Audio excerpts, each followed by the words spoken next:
Of course, the disruption of Tom Trbojevic, Damien Cook thrown in those early minutes, but Cameron Murray sat on the bench for 45 minutes.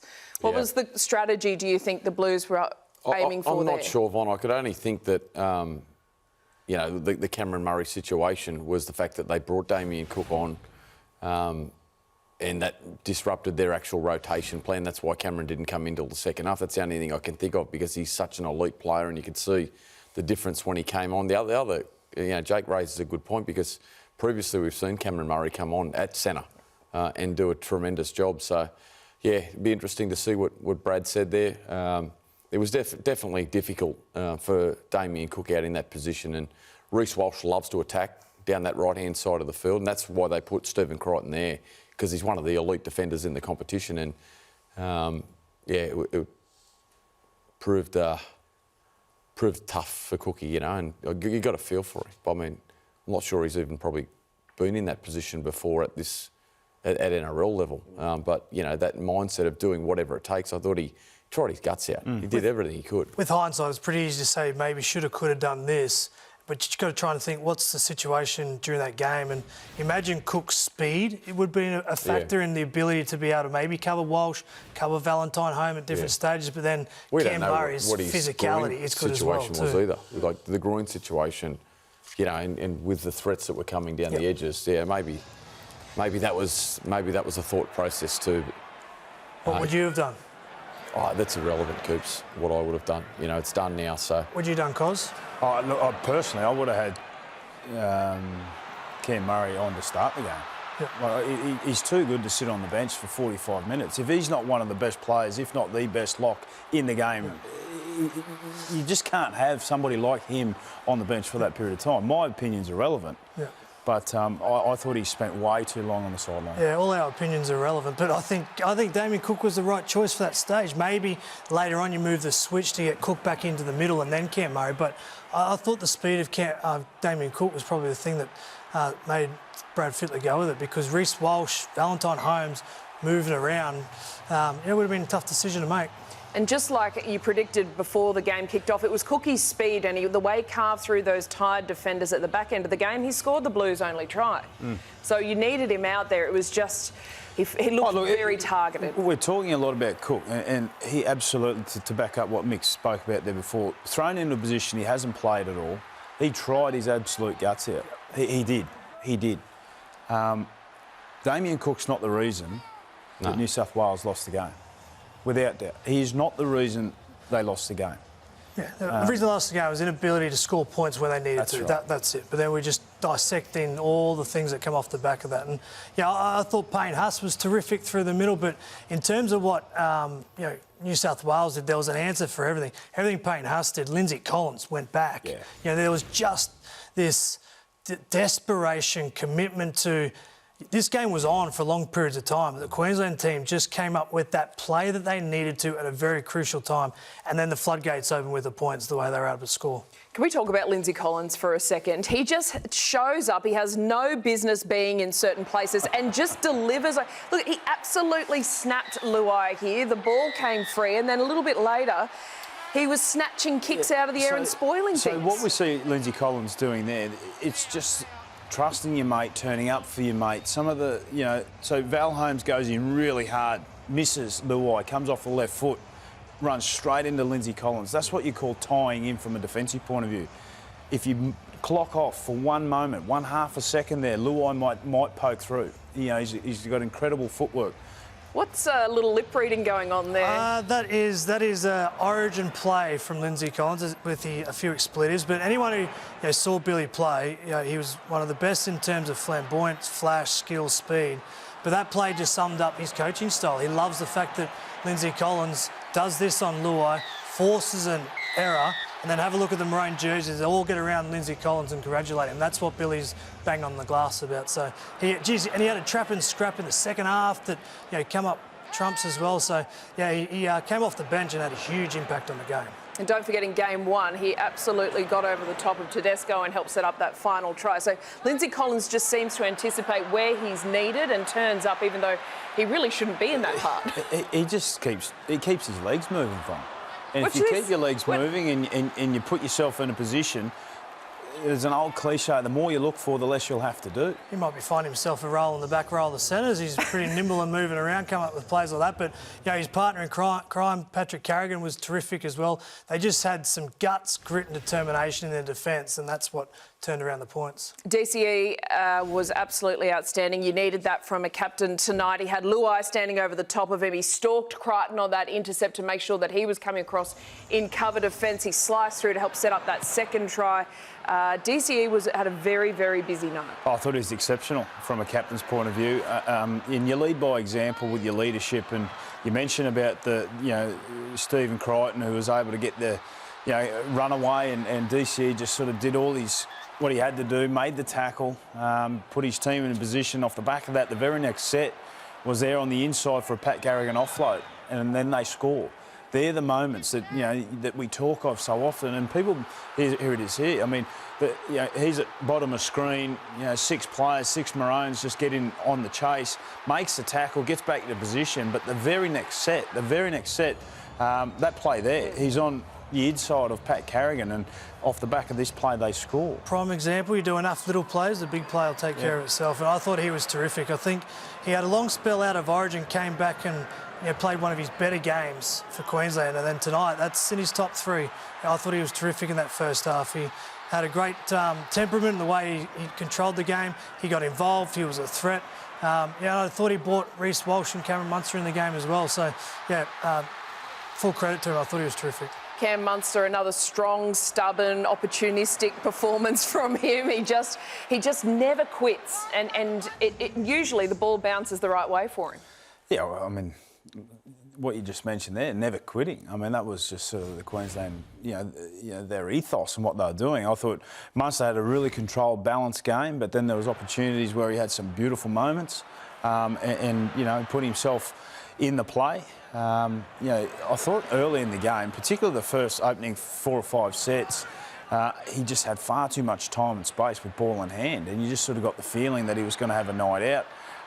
But that play there, they were under all sorts of pressure. Moses was really starting to impose himself with the ball, and Munster just finds a way to get himself with the ball in hand, gets out of the in goal. It was a big play for his team. I like what Munster and Cherry Evans did with their king game, particularly their long yardage. They were kicking early, tackle 3, tackle 4, basically telling the Queensland team, get the ball down the other end and let's make this a slogfest. So they got into it, they set the tone for their team, and I thought Munster has always had this flair and highlights package, but I thought his leadership was great tonight. I thought, some of the conversations around directing the team, get to this position, hey, cool your heads, let's keep it together. I thought he was terrific, and then always comes up with the play when he needs to. So, I thought the halves were very controlled, they contributed, and they were there when they needed to.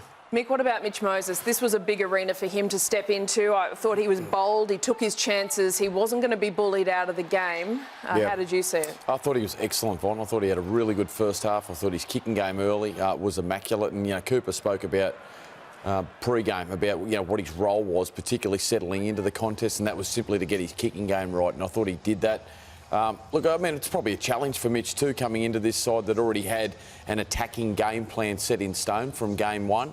And I felt like he played his role in that really, really well. I thought we were, at times in the first half, pushing the ball a little lateral. I thought had he have straightened and run a little more, particularly when they were rushing on the edges. Second half, we changed some angles back through their middle and put them under the blowtorch. But I thought he was good. I thought he was really good, Moses. I thought his defensive stuff, particularly on David Fifita, when he was isolated, was beyond brave and effective. I thought he was great. I thought they looked really sharp. Particularly in the first half, as Mick touched on. There was an early stage there. He come off the right foot down the short side. There was another point down the short side where Steve Crichton actually missed the jump, and he gave Steve Crichton an absolute bake for it. They're those little moments. Like, you just wonder, what if Steve Crichton didn't miss the jump on Moses and he was able to give him a pass down the short side.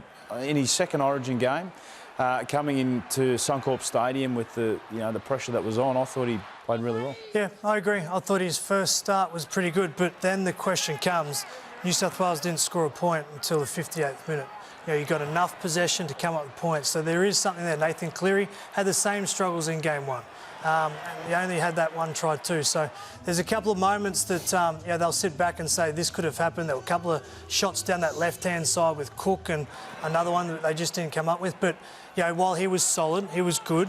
There still needs to be some thought around what they do with scoring points, because their stats with how much ball they had in game one and game two should say they should put some more points on than 6. Well, where did Brad Fittler and James Tedesco there? Freddie just saying he actually got a shock when he saw the scoreboard. He didn't think that they were a 5-try worse team than Queensland tonight, and just giving credit to the Queensland defensive effort, and really at no point did it look like they were ever going to have a lapse or break and let the Blues through. Worst possible news for Tom Trbojevic. He thinks that he's torn his pec, and Freddie just saying it doesn't look like he will play any if any more games potentially this season. It can be such a long recovery.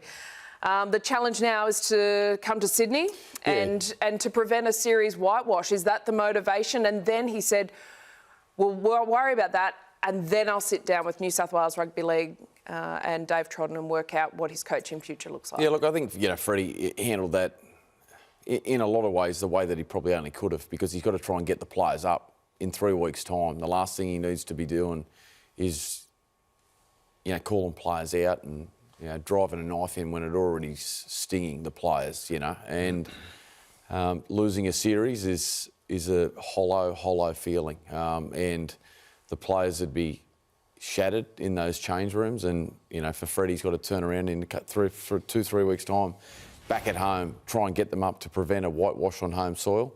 And, so he was never going to go into team changes or players' performances or anything, or even his position as coach. So I completely understand that. And I thought the fact that he paid credit to Queensland's defensive line was completely deserved. They were excellent defensively tonight.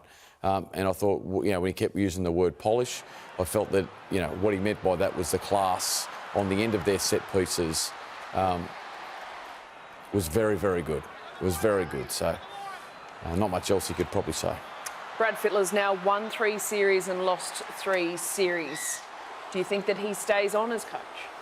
Oh, that's, it's not up to me, but he was under enormous amounts of pressure coming into this game as it was. The thing that I take away, particularly after game one, was the noise around just the desperation defensively, and I go back to the Lindsay Collins try on Tedesco late in that game, and how many maroon jumpers were around it, and the noise around that. Well, I didn't see any change from the Blues jerseys in game 2 in what they needed to come up with to try and win a game. And Freddie, he paid compliments to Queensland that defensively they were great. But that's what wins games. So I don't understand how there's such a gap between what Queensland are able to put in from a defensive point of view to what New South Wales are putting in. It's 32 points to 6, Fon. That's the harsh reality. 32 points to 6. That's not just beaten. That's comprehensive. The second biggest win since 2015.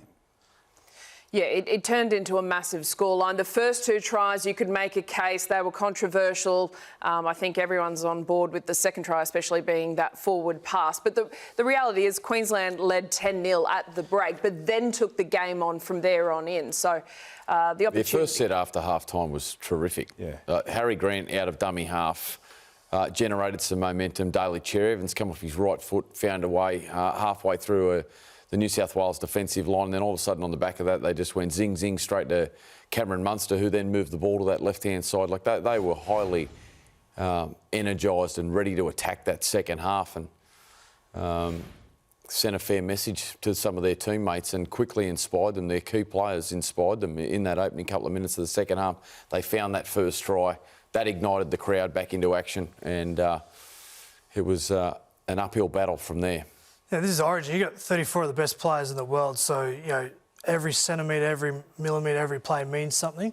And the fact that Queensland, in that second half particularly, were able to take to the game and not wait for it, they took it basically away from New South Wales straight away, because New South Wales didn't score until 60th minute or something. So Queensland, for the first 60 minutes, scrapped, clawed, had the polish, as Brad Fittler said, but their defensive resolve was terrific. It was absolutely outstanding. For Billy Slater to be able to get that reaction from his group in, what's he done? 5 games he's coached. He's won 4 of them. He's now won 2 series. For him to get that reaction and improvement on most of those games, except for the one that was in Perth, it's a hell of a performance for a guy that will go down as an immortal, the best fullback, is now starting to do some pretty cool things in the coaching box.